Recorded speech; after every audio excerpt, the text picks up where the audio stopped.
there in the New Testament? Make a guess.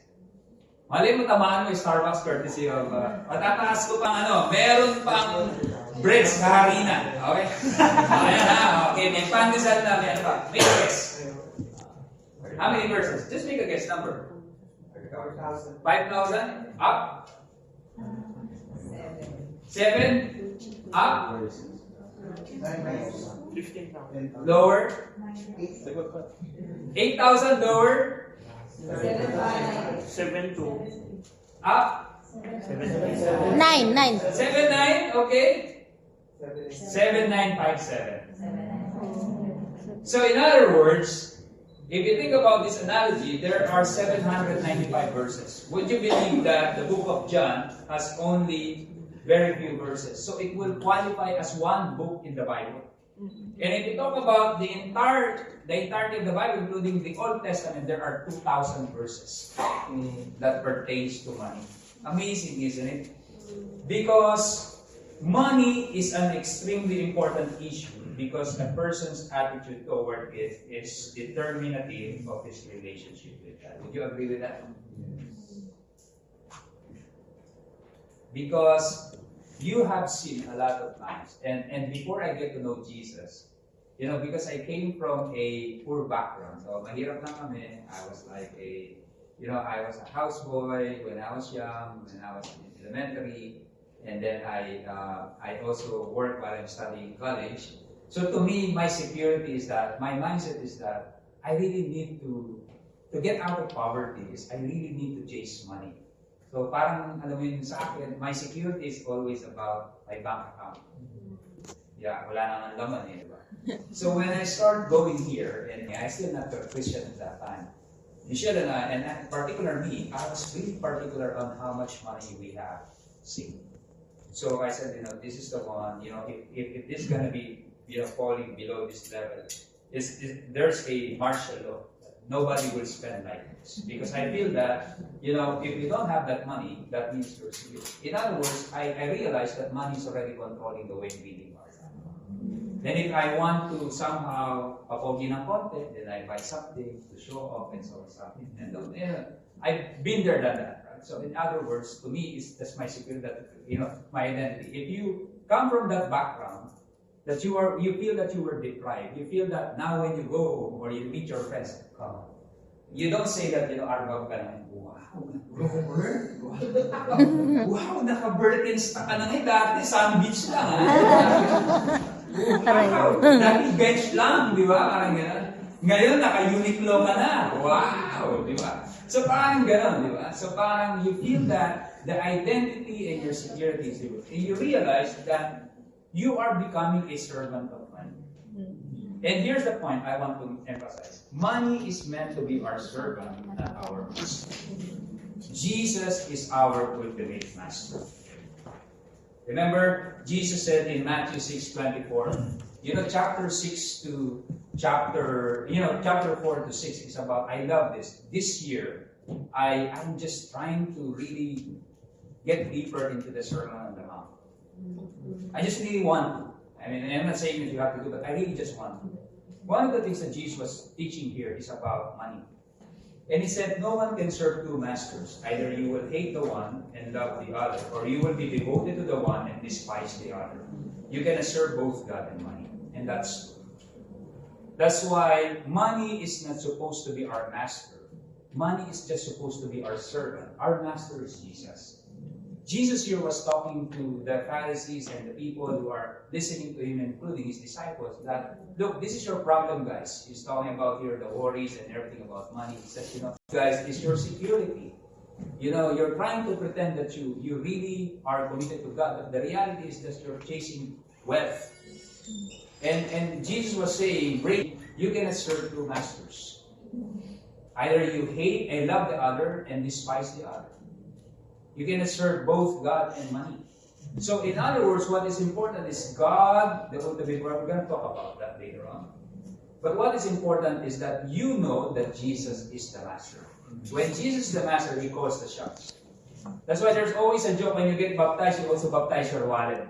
That's a joke, but it has some meaning. It means to say that even your finances, Jesus will start now directing it. That's very important. Right? Now, here's the other thing. There's always, you hear a lot of people that saying that money is the root of all evil. Why am I doing this? Sorry. Yeah, it's okay. Money is the root of all evil.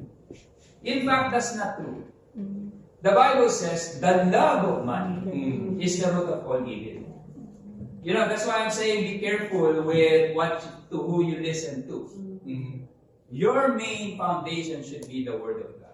Because the word will always say, money is the root of all evil. It's not. When Paul was talking, when he writes his letter to Timothy, he was saying that the love of money is the root of all evil. Because he was talking there that the downfall of the church that Timothy is pastoring is about the idea of contentment. Because they feel that a lot of false teachers, right? They're saying that, when you are gaining wealth, that means that you are spiritually growing. That's why Paul said, godliness with contentment is great gain. So in other words, when you start loving money, right, that's the root of evil. That's the start of your downfall. Now here's the thing. I really don't want you guys to feel that, Robert said in the Word of God says, we should not love money. Money is something that God wants us to learn to deal with. The simple illustration to that is, I believe that money is amoral. Meaning to say, who is a chef? I don't know if you're a chef, you're cooking, right? Like knife. Like if you have a knife, you can use it to kill people, to hurt someone. But at the same time, when you use it rightly, you can actually use it in the kitchen and prepare food for your loved ones. So, single, gusto mo na pag di ba? Kita niyo, gusto niyo talaga yung subject na yun. Ito boring ng konti, di ba? Pero guys, kaya ko yung tinuturuan nito. Para pagka nagpaalam na kayo, pwede ba tayong mag-pray kita? Yan. Meron ka naman pabili ng Starbucks. Yung, lalo na pagka lalaki, maka-intay pa. Labas tayo, kami tayo. Nag-record dito, ha?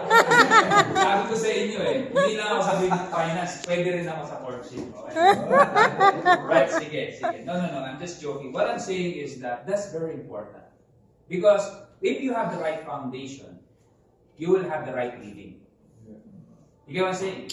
Right understanding leads to right living. And everything will just follow. Regardless of what context you are in, regardless of what season you are in. I always tell this to, singles that I fellowship with. I said, it doesn't matter. Don't ever look about, when you get married, what will I do? The context will just change, but the foundation remains.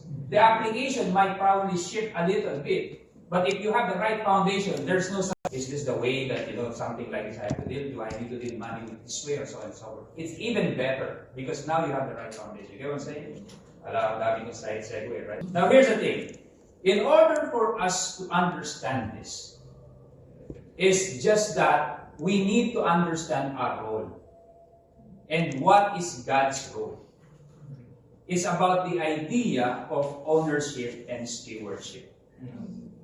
Then when we talk about the foundation, the biblical foundation of money and wealth, now we talk about what does the Word of God say when it comes to now handling my wealth and finances. I think the basic answer to that is understanding our main role.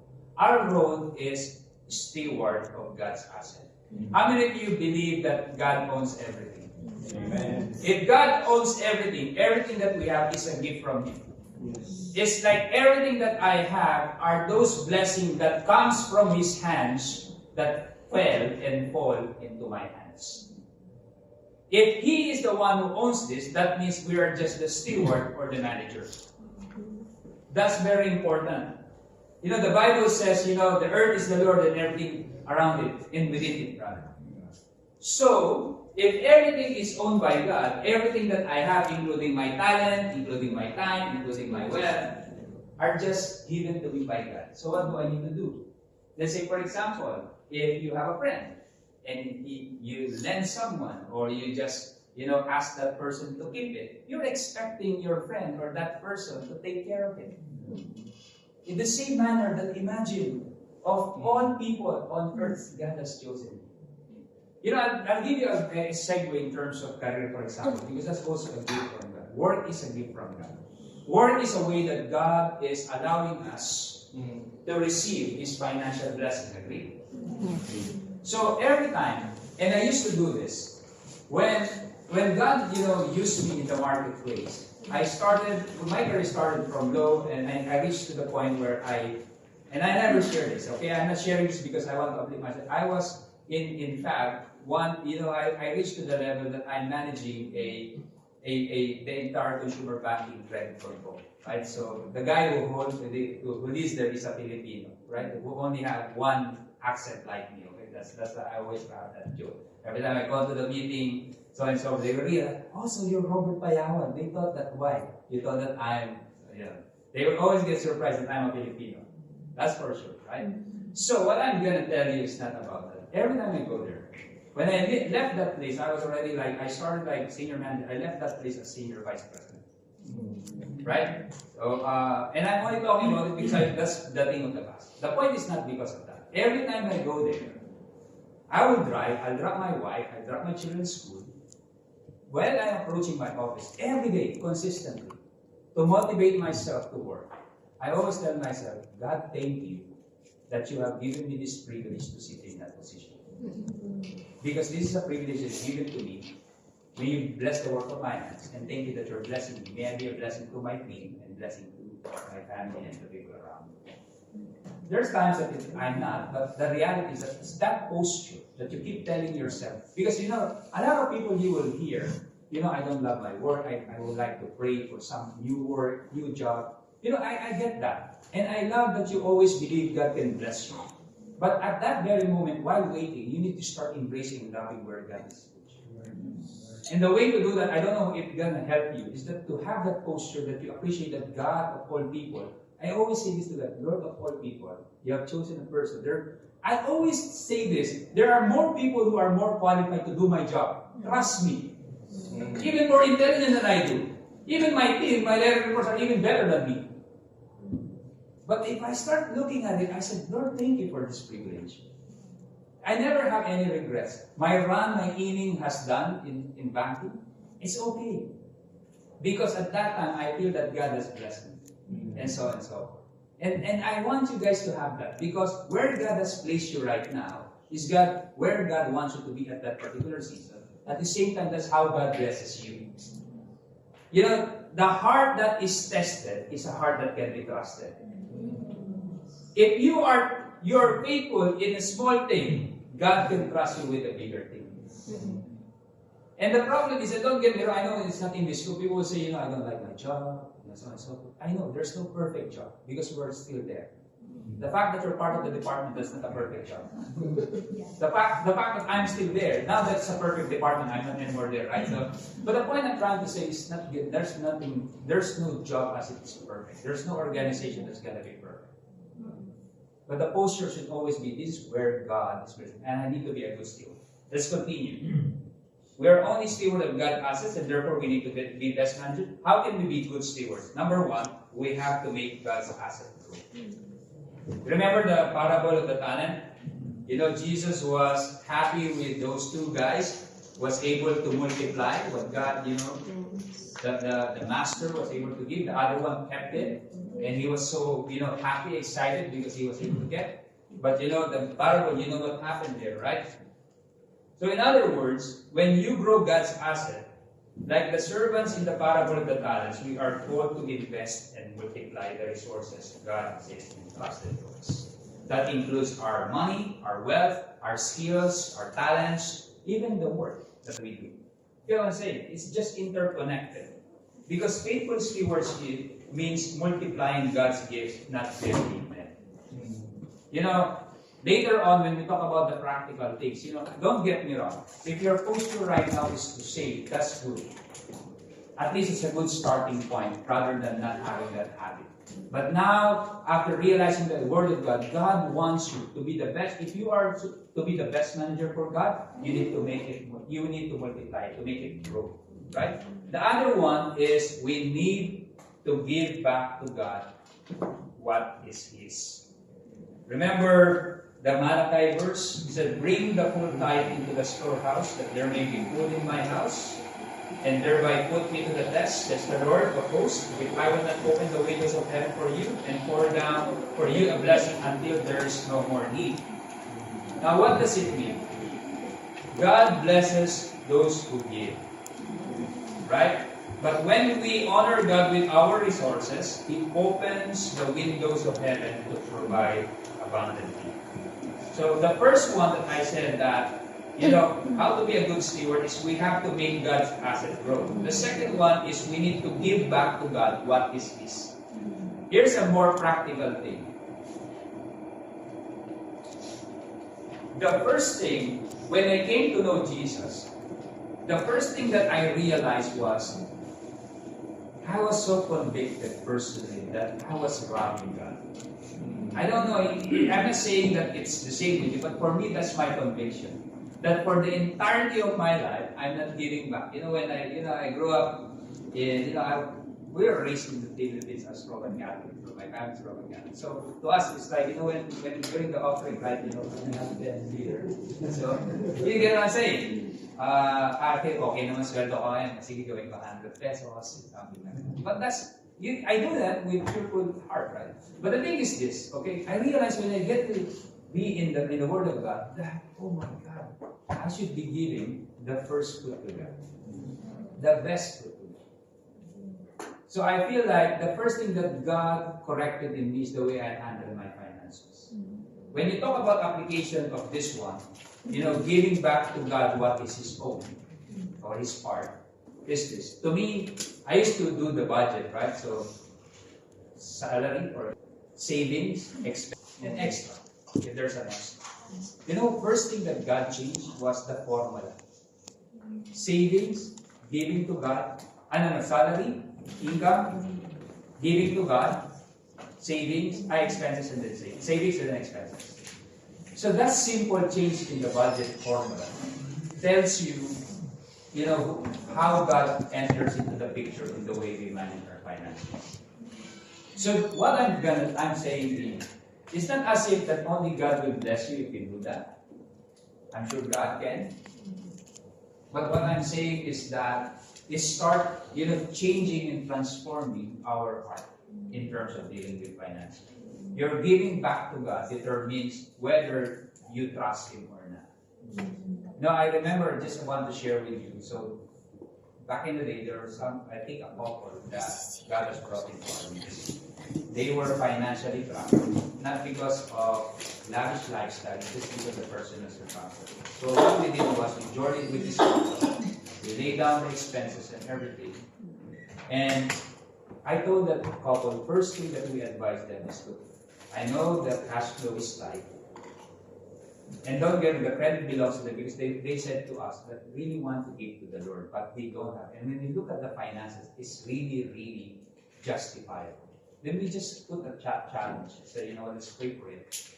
Regardless of the amount, just always put a posture to give back something to them. You know what?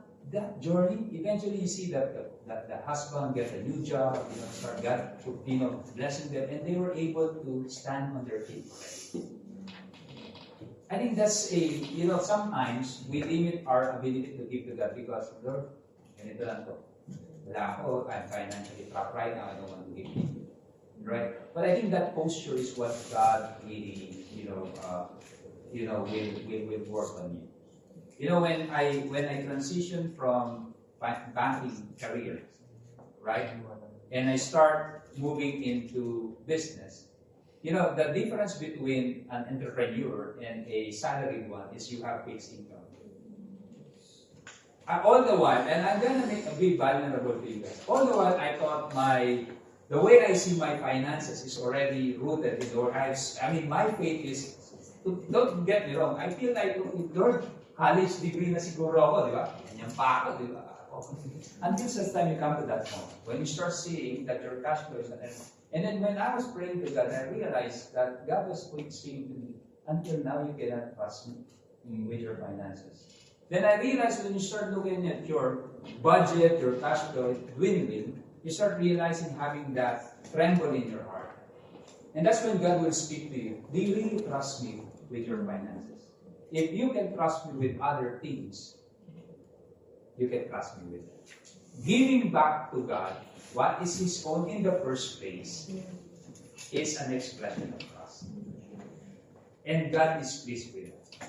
To be a best steward, we need to give it back to God. And then finally, we need to be generous channels of God's blessing.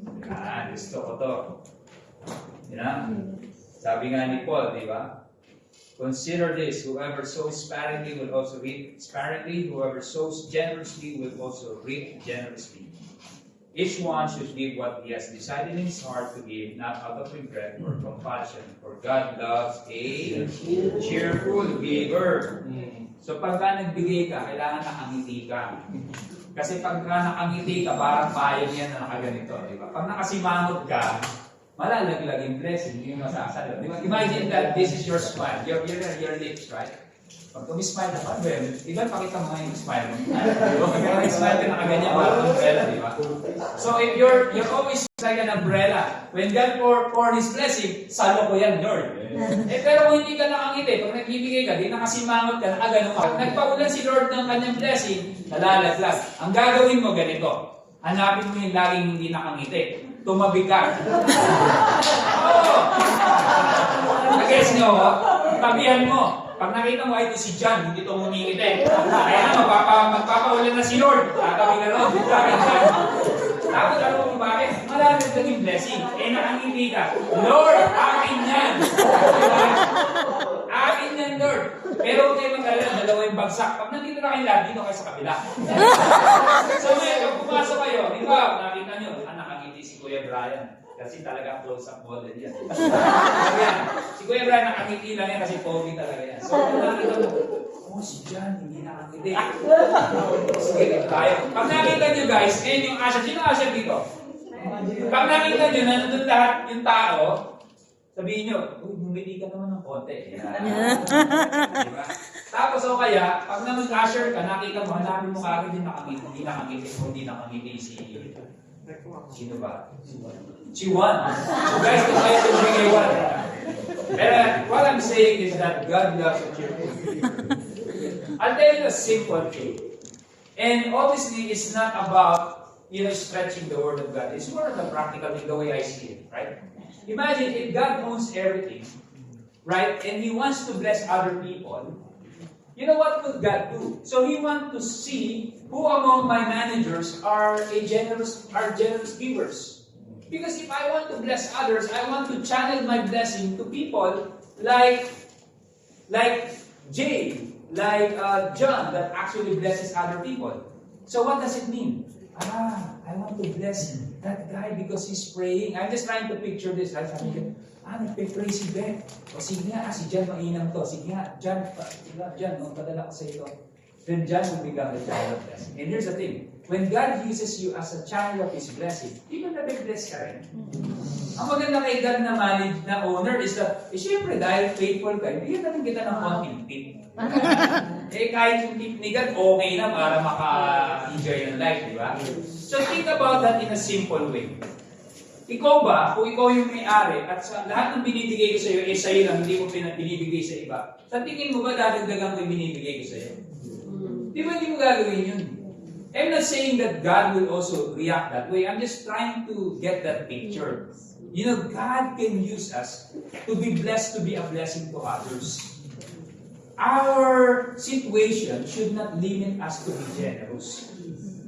The posture of our heart is that God, you are the owner, you are a generous owner, and therefore I should always be a generous steward as well.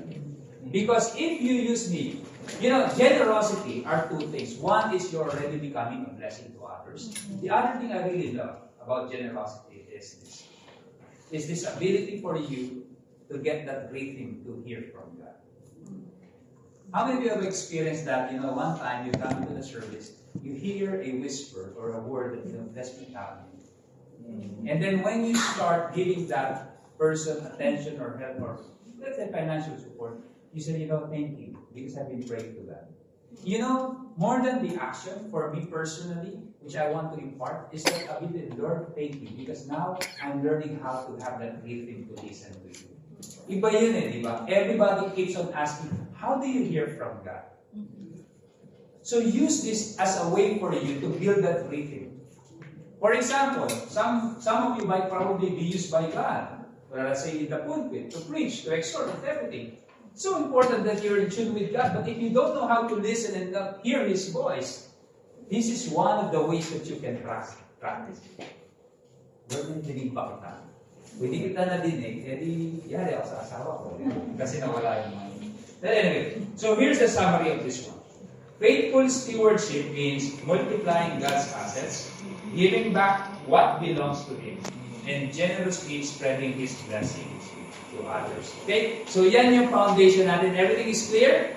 Good? Okay, so we're gonna have quick table discussion. Meron tayong konting discussion.